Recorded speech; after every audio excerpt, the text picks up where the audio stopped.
पूर्ण परमात्मा की सच्ची भक्ति, यानी अपनी महिमा वो आप पर सुनाने के लिए आते हैं।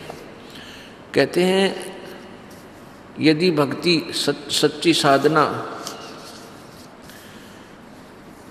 लड़की करती है, बेटी करती है, वो उस साकेत पुत्र से 1000 गुना अच्छी है जो परमात्मा की साधना नहीं करता। और वो लड़का जो परमात्मा की भक्ति नहीं करता, वो माता पिता के लिए ऐसा सिरदर्द है, ऐसा वजन है, जैसे बकरी के गल में एक थन जैसा खालड़ा लटका करे। बकरी के गले में एक थन के आकार का एक व्यर्थ में वैसे ही आगे एक चाम लटकता रहता है। उसको गल थना बोलते हैं, गल में लटका हुआ थन। ना उसमें दूध होता, वो किसी काम का नहीं। व्यर्थ में उसके गले में वजन और भार बना हुआ होता है। तो परमात्मा उदाहरण देते हैं कि राम रटत कन्या भली और साकट बला नपूत, जैसे छेरी के गल में गल थना जिसमें दूध न मूत, और कितना काम को ना, किससे काम का को ना, व्यर्थ में बोझ बन रहा है, गले में उलझ रहा है। तो ऐसा वो पुत्र है जो भक्ति नहीं करता। पुण्यात्माओं, भक्तिहीन प्राणी पे उसके संस्कार के जो पाप कर्म होंगे उनके दुख आवेंगे। और पाप कर्म युक्त प्राणी सत्संग के चर्चा सुनाने से भी नहीं सुनता।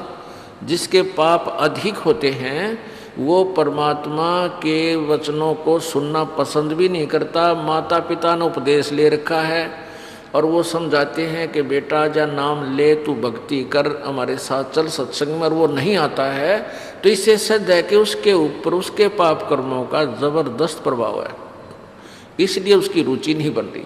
और बच्चे पर आपत्ति आवेंगी क्योंकि उसके भाग में पाप कर्म लिखे हुए हैं। यदि वो भक्ति नहीं करेगा तो वो पाप उसको भोगने पड़ेंगे। यदि सत्साधना करेगा तो परमात्मा उसके पापों को हल्का कर देगा, नष्ट कर देगा, तो फिर माता पिता को दुख नहीं होगा। अब उस भक्तिहीन बच्चे पर उसके कर्म की मार आवेगी और भक्ति पर लगे हुए माता पिता भी उसके दुख में स्वाभाविक चिंतित होंगे, उनकी भक्ति में भी बाधा करेगा।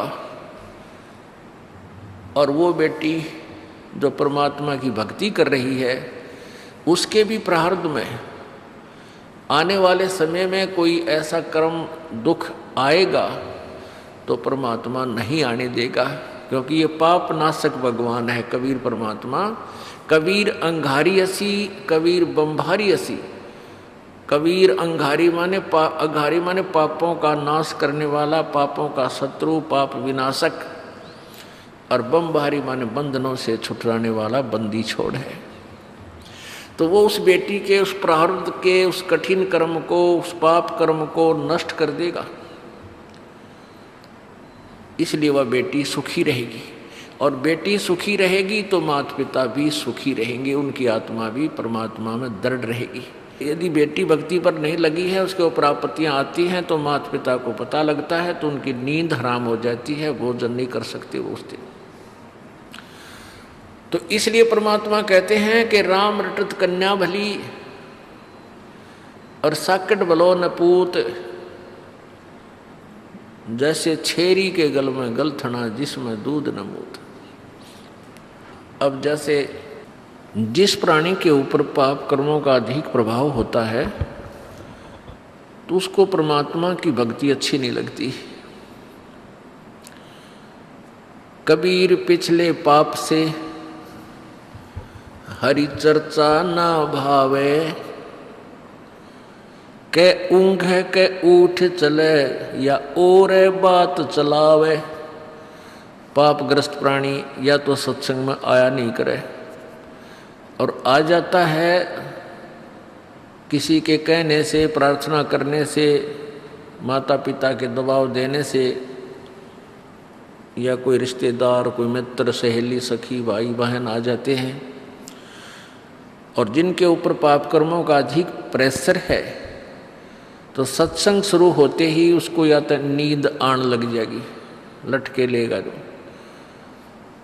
या कोई और जिक्र कर देगा अपने मित्र से सत्संग के दौरान ही, उसको पता नहीं के खरपतवार भरा, उसमें खुरापात भरा होता है, वो ऐसे था, वो कैसे था, वो ऐसा कह रहा था, तो वो मित्र तो उसको कुछ ना कह पावे, परंतु दूसरे जो भक्त आसपास होते हैं वो उसको टोका टाकी करते हैं, भाई बोल लेना बीच में, आनंद आ रहा है भगवान के वचनों में, परमात्मा की चर्चा में, बोल आवाज़ ऊंची ना करा है, हमने सुनने दे। तो फिर वो क्या करता है, उठ के चल पड़ता है, चला जाता है, वो बैठ नहीं सकता। ये उसके पाप कर्मों का प्रेशर है, दबाव है, जो उसको भगवान से दूर रखे हुए। यहाँ से तो उठकर चला गया और मनमाना किता यात्रा में एक्सीडेंट होकर मर गया, वहाँ से कहाँ जाएगा। अब फिर क्या होगा, वो बैल बनेगा, नाथ डलेगी, रस्सा बांध दिया जाएगा, अब अपनी मनमानी नहीं कर सकता, ना समय पर चारा चर सकता, ना समय पर जल प्राप्त कर सकता, ना बोल कर बता सकता मुझे कहाँ दुख है, मुझे प्यास लगी है या भूख लगी है, लगी रहो। तो क्या बताते हैं भगवान, कबीर पिछले पाप से हरि चर्चा ना भावे, या ऊँघ है या उठ चले के और बात चलावे। या तो ऊँघ लग जाएगा या उठ कर चला जाएगा, यहाँ बैठेगा तो और इधर उधर के गप्पे मारेगा। तुलसीदास जी कहते हैं, तुलसी पिछले पाप से, पिछले जन्म जन्मांतर के पाप जो एकत्रित होते हैं प्राणी को, जो प्रारब्ध में मिले हुए होते हैं, उन पापों के प्रभाव से हरिचर्चा ना भावे। जैसे जबर के बेगते भाई भूख विदा हो जावे। जिस प्रकार किसी व्यक्ति को मलेरिया हो गया हो, मलेरिया जबर हो जावे, उसको भूख लगनी बंद हो जाती है, और घर वाले कोशिश भी करते हैं कि ले थोड़ा सा खा ले, सेब खा ले, संतरा खा ले, रोटी खा ले, तो वो खाना खाने की चेष्टा भी करता है, तो उसको वो वस्तु सेब भी कड़वी नजर लगती है, महसूस होती है, वो नहीं खा पाता, छोड़ देता है। अपने आत्माओं न तो सेब कड़वी, ना प्रतिदिन आहार करने वाली वह रोटी कड़वी, ना काजू किस्मत ये मनुखा दाख कड़वी, लेकिन उस बुखार ने, उस जबर ने उस व्यक्ति के शरीर की व्यवस्था को इतना खराब कर दिया, बिगाड़ दिया कि उसको मीठी वस्तु भी कड़वी लग रही है, कौड़ी लग रही है। ऐसे ही जिस व्यक्ति के पाप गणे बढ़ जाते हैं, उनको राम नाम की मनुखा दाख भी कड़वी लगती है। अब इसका समाधान क्या है? जिस व्यक्ति को जबर हो गया है तो उसके लिए क्या समाधान है कि उसने कड़वी कुनीन खानी पड़ेगी। वो कुनीन की टेबलेट, गोलियां, बट्टी, वो बहुत कड़वी होती है, जुबान पर भी नहीं रखी जाती, और वो कड़वी दवाई खानी ही पड़ेगी जबर मुक्त होने के लिए, रोग मुक्त होने के लिए। वो चाहे इच्छा बने या ना बने, वो फांकी मारनी पड़ेगी गोलियों की, औषधियों की, और कड़वी दवाई खाने से ही वो स्वस्थ होगा। और जब वो स्वस्थ हो जाएगा, जबर उसका समाप्त हो जाएगा, तो फिर देखना वही रोटियां इतनी स्वादिष्ट लगने लग जाएंगी, समय पर भूख लगेगी, चाहे सब्जी भी ना हो। घर वाले कहेंगे इसलिए सब्जी बना देते हैं, तो वो यूँ कहेगा कि नहीं ऐसे दे दे, मुझे तो भूख लग रही है, और रूखी सूखी नमकीन रोटी जो की तो खा जाएगा। और पहले वही रोटियां उसको कड़वी लगे थी, खाई नहीं जा रही थी। तो पुण्यात्माओं, प्रथम बार जो प्राणी सत्संग में आवेगा, किसी के कहने सुनने थे, तो उसको ये परमात्मा की मनुखा दाख, परमात्मा के वचन अच्छे नहीं लगे।